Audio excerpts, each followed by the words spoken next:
Yeah, so I've actually got we can play this clip that I've got right here, and you should be able to hear it. So in this part, it's talking about why mythicists might reject like the Gospels as history. Well, look, mythicists would push back on that and say that those are all religious documents, and so because they have a religious bias, they can't be trusted. Okay, so if you have Americans reporting on Abraham Lincoln, does that mean you can't accept the sources because they're Americans? Look, these are documents that were not written as the Bible.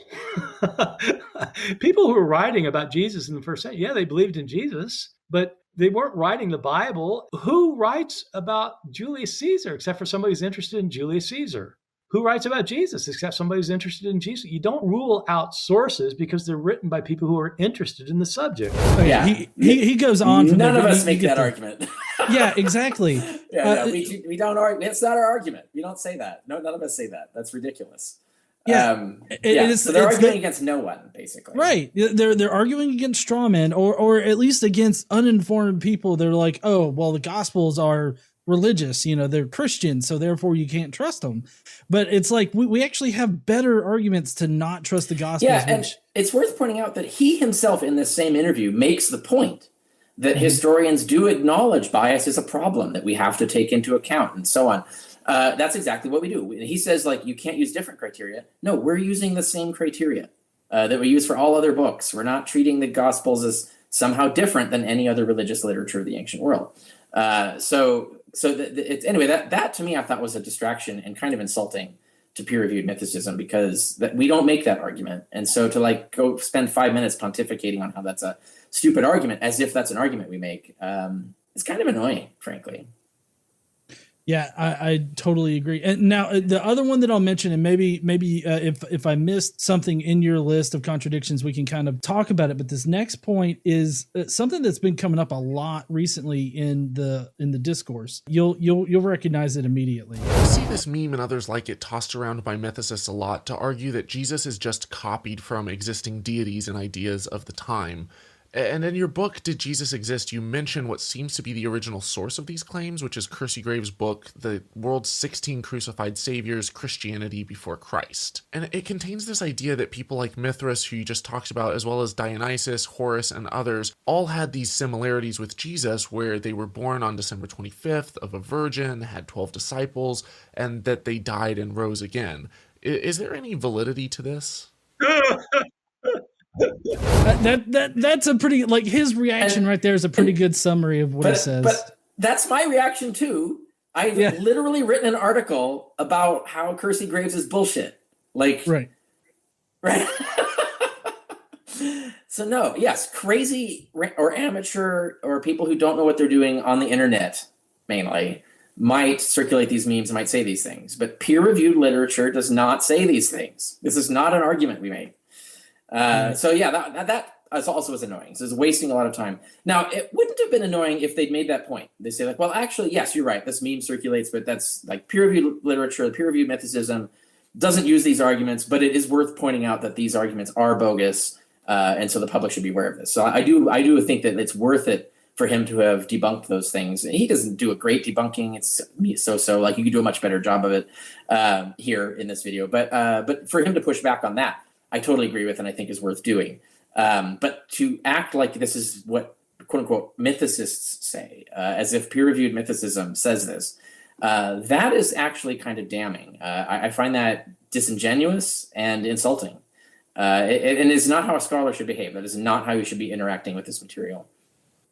Yeah, ever since I believe it was Zeitgeist that came out, that one meme has like flooded the internet every so often. Zeitgeist's material is based on Dorothy Murdoch, and Murdoch is following. There's a guy named Jackson in the early 20th century who did a book on this, and so it has a long pedigree. These weird bogus stories, they accumulate bogusness over time. There are actually several 19th century historians who did things like Kersey Graves did that are highly unreliable. I did a blog article on Kemetism, the modern neo-Kemetism, Egyptian neo-paganism. Where I make this point is that they're still doing what Kersey Graves did, which is like they're just using 19th century unreliable scholarship. Some dude at some point said something and they just assume that that's actually true. They don't actually check the sources or find out if it's factual or not. The whole point of peer-reviewed mythicism is to do the work that those people aren't doing, is actually check what actually holds up, kick to the curb everything that doesn't check out, and only keep what actually survives review. And that's what my book did. That's what Lataster's book did.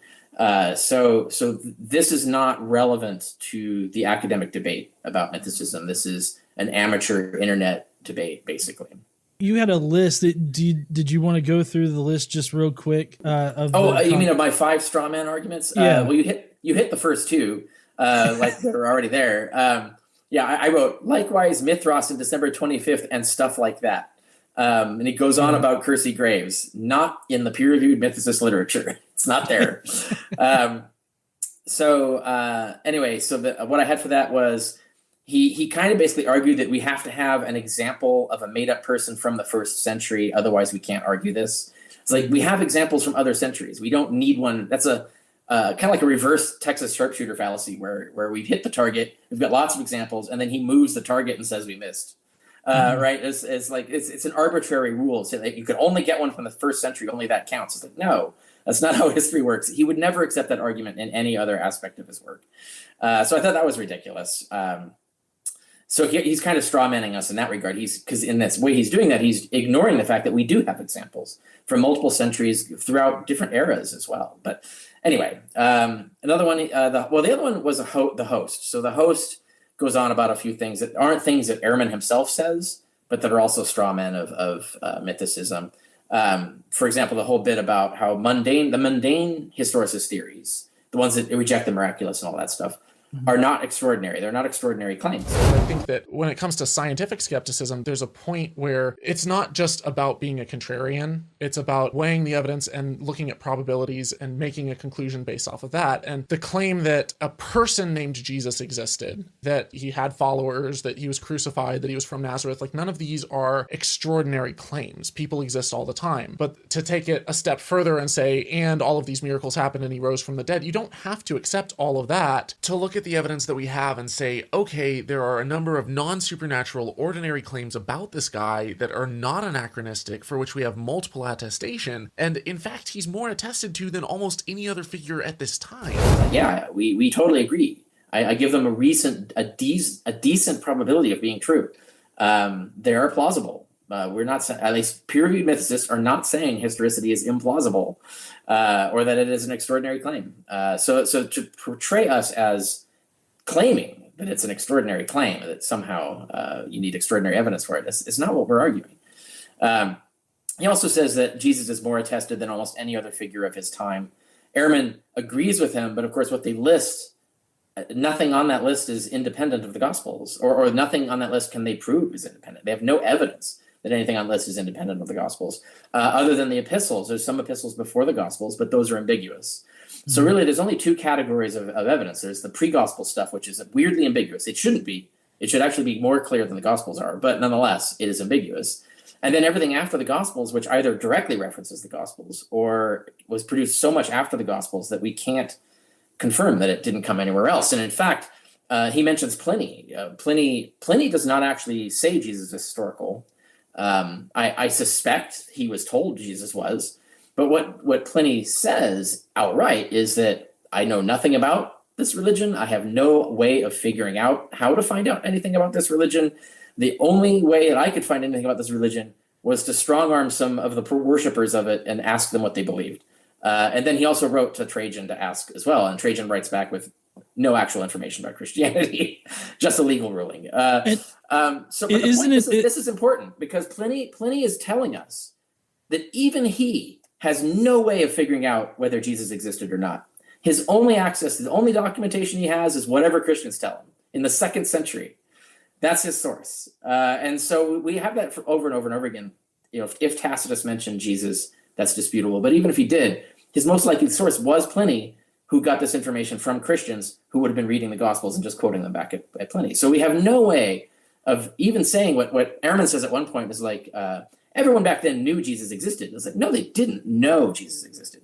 Knowledge is justified true belief. There was no justified true belief about this because, or there might have been true belief, but there's no justified belief about it because it's clear no one had any sources.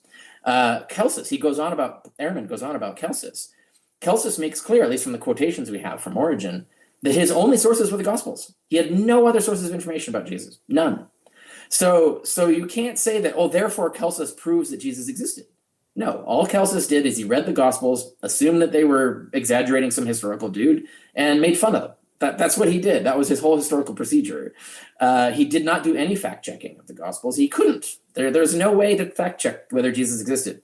All you've got is that people claim he existed. And so let's make fun of that claim. And so that's what they do. So that doesn't allow you as a historian to argue that Celsus is independently corroborating the Gospels. He's not. All he's corroborating is that the Gospels exist and that say the things they do. So you can't use Celsus as an independent source. Yet they list him as an independent source. That's not how history works. You can't do history that way.